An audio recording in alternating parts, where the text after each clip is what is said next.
નમસ્કાર વિદ્યાર્થી મિત્રો, ધ સ્માર્ટ લર્નર ચેનલમાં આપનું સ્વાગત છે.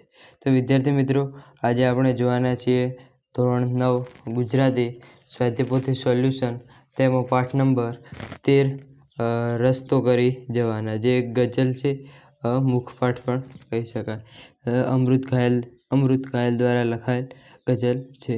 તો પહેલો જ તેમાં પ્રશ્ન છે કે નીચેના પ્રશ્નોનો સવિસ્તર ઉત્તર લખો. તો કે રસ્તો કરી જવાના ગઝલમાં જોવા મળતી ખુમારી તમારા શબ્દોમાં વર્ણવો. તો આ પ્રશ્નનો સંપૂર્ણ જવાબ આપ સ્ક્રીન પર જોઈ શકો છો. પછી બીજો પ્રશ્ન છે કે કવિનું આત્મબળ અને ઈશ્વર પ્રત્યેની શ્રદ્ધા રસ્તો કરી જવાના કાવ્યના આધારે સમજાવો. તો આ પ્રશ્ન પણ આપ જોઈ શકો છો. અને પછી બીજો પ્રશ્ન છે કે નીચેના પ્રશ્નોના 2-3 વાક્યોમાં ઉત્તર લખો. પહેલો પ્રશ્ન, રસ્તો કરી જવાના કાવ્યમાં કવિ દિલમાં શું ભરી જવા કહે છે? તો કે રસ્તો કરી જવાના કાવ્યમાં કવિ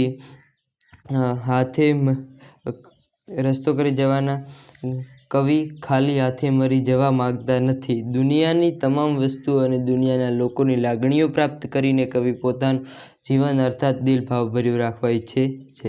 પછી બીજો પ્રશ્ન છે કે અંધકારમાં સદૈવ પ્રકાશ આપનાર દીપકના ઉદાહરણ દ્વારા કવિ શું કહેવા માંગે છે? પછી ટૂંકા પ્રશ્નો છે. રસ્તો કરી જવાના કાવ્યના કવિનું નામ? તો અમૃત ઘાયલ. કાવ્યનો સાહિત્ય પ્રકાર? ગઝલ. દુનિયાથી દિલના ચારે છેડા ભરી જવાના એટલે જગતના લોકોનો પ્રેમ પ્રાપ્ત કરવાનો. રસ્તો કરી જવાના ગઝલમાં કવિ કઈ રીતે પોતાનું જીવન પૂર્ણ કરવા ઈચ્છે છે? તો કવિ પોતાનું જીવન પોતાની જ મસ્તીમાં મસ્ત થઈને પૂર્ણ કરવા ઈચ્છે છે. પછી ટૂંકા પ્રશ્નો જોઈ શકો છો. પછી ચોથો પ્રશ્ન છે કે કાવ્ય પંક્તિ પૂર્ણ કરો. રસ્તો નહીં જડે તો રસ્તો કરી જવાના, થોડા અમે મૂંઝાઈ મનમાં મરી જવાના, નિજ મસ્ત થઈને જીવન આ પૂરું કરી જવાના, બિંદુમય ડૂબીને સિંધુ તરી જવાના. પછી વ્યાકરણ કે નીચે આપેલા શબ્દોની જોડણી સુધારીને લખો. તો સિંધુ, પ્રકાશ, ઈશ્વર, દીપક. પછી છે નીચેના શબ્દોના ધ્વનિ ઘટકો છૂટા પાડો. તો આત્મબળ, પ્રકાશ, આંધિયો અને ઈશ્વર. પછી છે નીચેના વાક્યોમાં રેખાંકિત સંજ્ઞાનો પ્રકાર લખો. તો પહેલું થશે ભાવવાચક, બીજું જાતિવાચક અને ત્રીજું ભય છે એ ભાવવાચક થશે. પછી ચોથો પ્રશ્ન છે નીચેના વાક્યોમાંથી વિશેષણ શોધીને લખો. સમજો છો શું અમોને સ્વયં પ્રકાશ છીએ? તો સ્વયં વિશેષણ છે સ્વવાચક. પછી જે દુનિયાથી દિલના ચારે છેડા ભરી જવાના, તો 4 સંખ્યાવાચક. પછી સામનાર્થી શબ્દો લખો. રસ્તો તો પથ, બિંદુ તો સાગર, સિંધુ તો સાગર, બિંદુ તો બુંદ, હાથ તો હસ્ત, દીપક તો દીવો, દવા તો ઔષધ, પ્રકાશ તો રોશની, ભય તો ભીતિ અને ધણી તો નાથ.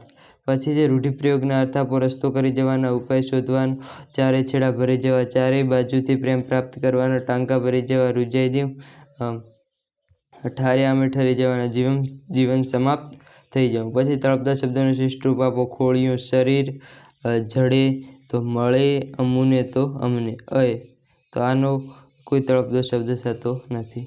પછી જે નીચેના શબ્દોમાંથી વિરોધી શબ્દ લખો. વિરામ, અવિરામ, ભય, અભય, ખીલવું, કરમાવવું, પ્રકાશ, અંધકાર, વિકાસ, વિનાશ, બિંદુ તો સિંધુ. પછી લિંગ ઓળખાવો. તો પહેલું પુલ્લિંગ, ત્રીજું પુલ્લિંગ, બીજું નપુંસકલિંગ અને છેલ્લું પુલ્લિંગ થશે.